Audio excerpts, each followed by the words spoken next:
Self-portraits are a fundamental part of art history, in painting, drawing, sculpture, but also photography.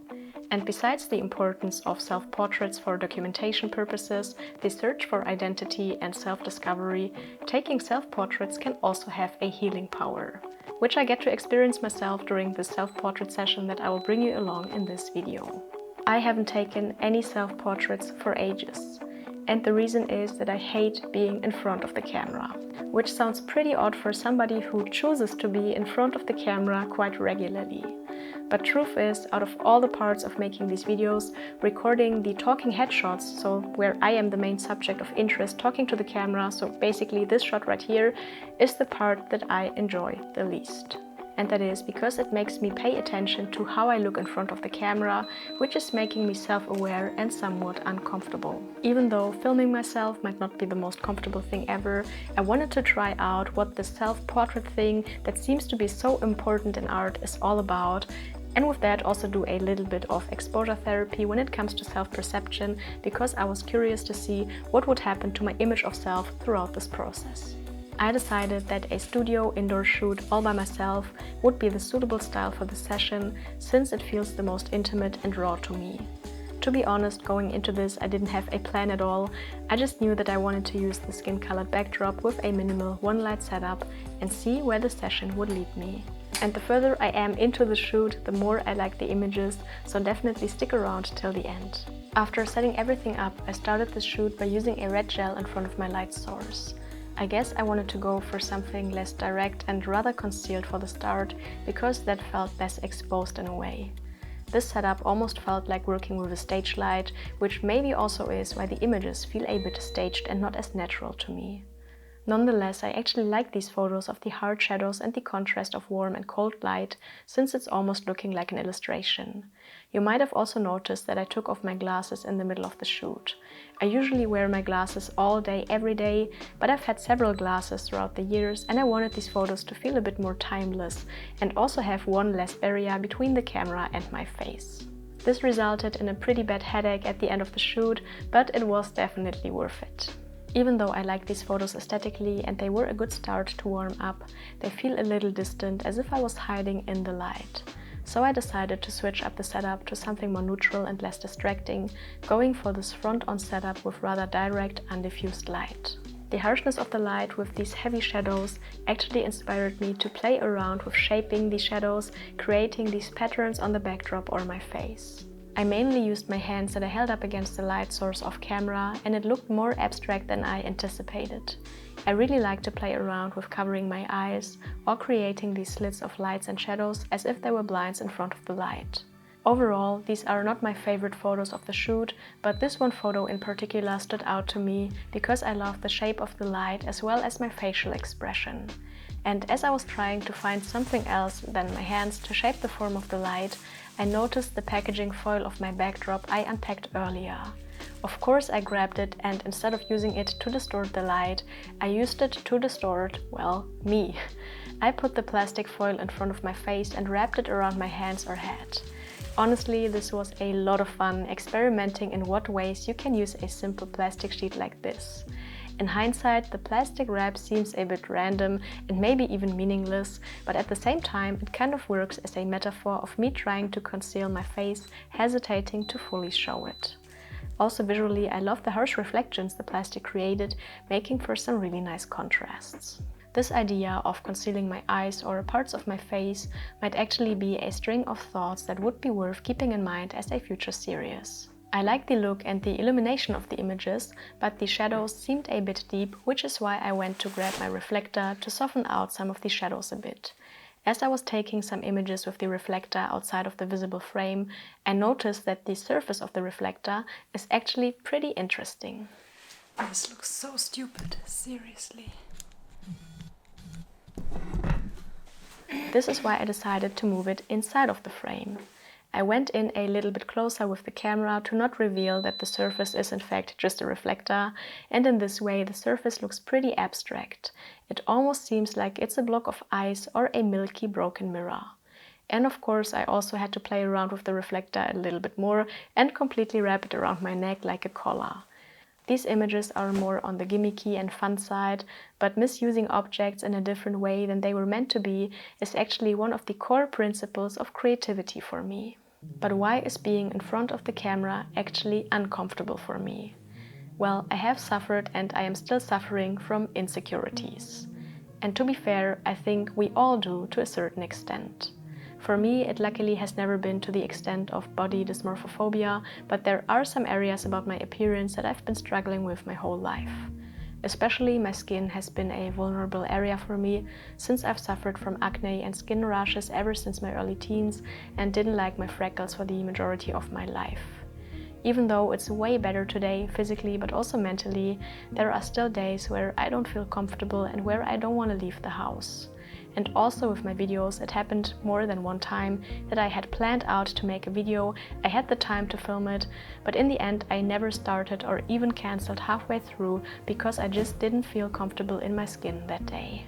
So part of the session was to not avoid but actually face and maybe even work through some of my insecurities this way.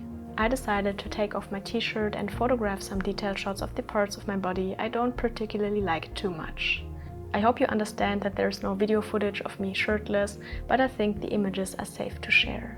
And I decided to not edit my skin but leave it as is, with all the imperfections and flaws it has. The photo of my bag was particularly difficult for me to take and show, but to my surprise, I don't hate it. I actually like the whole as a set and I think they were great as a series of close-up fragmented shots. I also like how the backdrop almost has this greenish, not so flattering hue, which stresses the vulnerability and discomfort for me. For this self-portrait session, I knew I wanted to focus fully on the actual shooting experience of taking photos rather than needing to fiddle around with my equipment too much.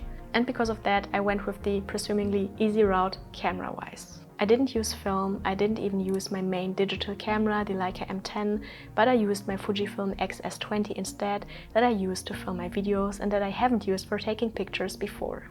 It's my only autofocus digital camera and it has a flip-out screen, which helped me to focus fully on the shooting experience and not worry about any camera settings. I used the Sigma 18-50mm f2.8, which is a great all-around lens that allowed me to zoom in and out and control the level of closeness this way. Oh, and I took all the images by setting the self-timer on the camera to 2 or 10 seconds. And when it comes to the lighting, I wanted to go with something minimal and simple as well, to stay in the moment and capture some of the rawness of the situation. If you remember my light from my last video, you know that I've been pretty frustrated with my old light that I've had for a couple of years now, because it's flimsy, not adjustable and also not really powerful. So when I got a message from SmallRig the other day if I wanted to try out their new compact photo and video light, it actually felt like a call from heaven, liberating me from my current lighting misery. So of course I said yes, and to be honest, this collaboration couldn't have come during a better time since I already had this video idea planned out and it feels great to finally be able to use a proper light for this. The light I got from SmallRig is called the RC60B, and what is probably the most significant about it is its size. It's truly tiny, incredibly compact and lightweight, but still being packed with plenty of features. One of the features is that it comes with a built-in battery, which means that you don't need to power it during use, but are 100% free to move it around without any cable salad. The battery also lasts pretty long, so I did this whole session without needing to recharge it. To be honest, I was a little bit skeptical at first if this tiny light would be actually powerful enough for this shoot, but my hesitation was completely unfounded because this light is probably 10 times brighter than the light I had before. It was in fact so bright that I used it at around 15 to 25% of brightness most of the time and closed down my blinds on the windows to have more control over the setup. What is pretty cool is that you can adjust all the settings on this LCD display, which also shows you how long the battery will last you with the styled in settings.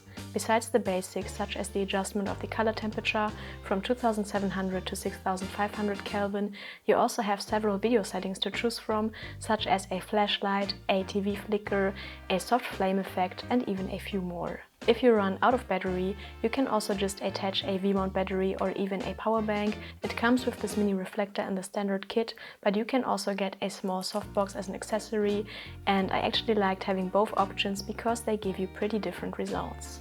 The only small downsides I found are the fan noise of the light as well as the level of diffusion you can get.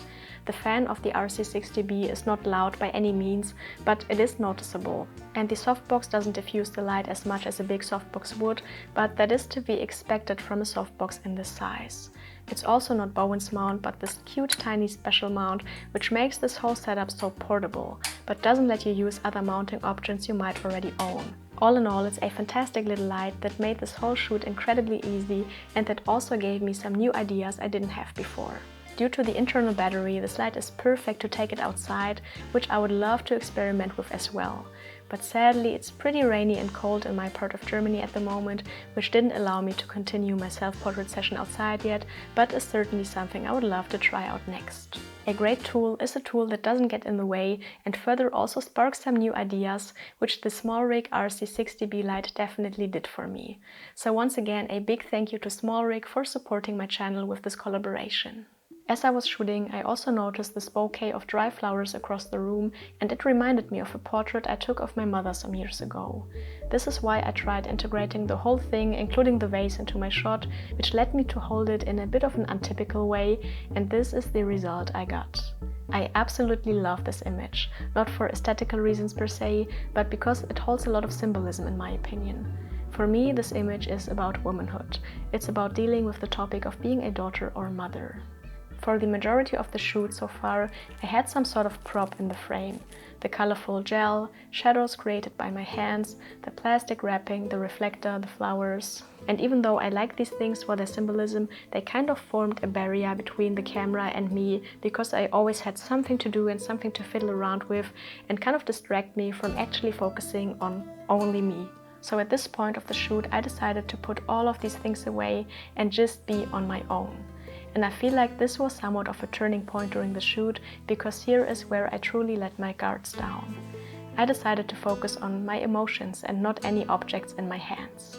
And after taking all of these portraits before and not finding them terrible, I thought that my insecurities are somewhat not fair to me. So my first impulse was that I wanted to be kind to myself. I gently touched my face and I brushed over my cheek, and as ridiculous as it may sound, I feel like I really needed that. It was a gesture of forgiving myself, as if I made peace with myself in that moment.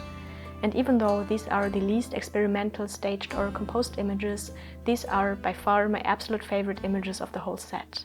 They feel pure, honest and raw, and here I feel my expressions and emotions are the most detectable in comparison to all the images before.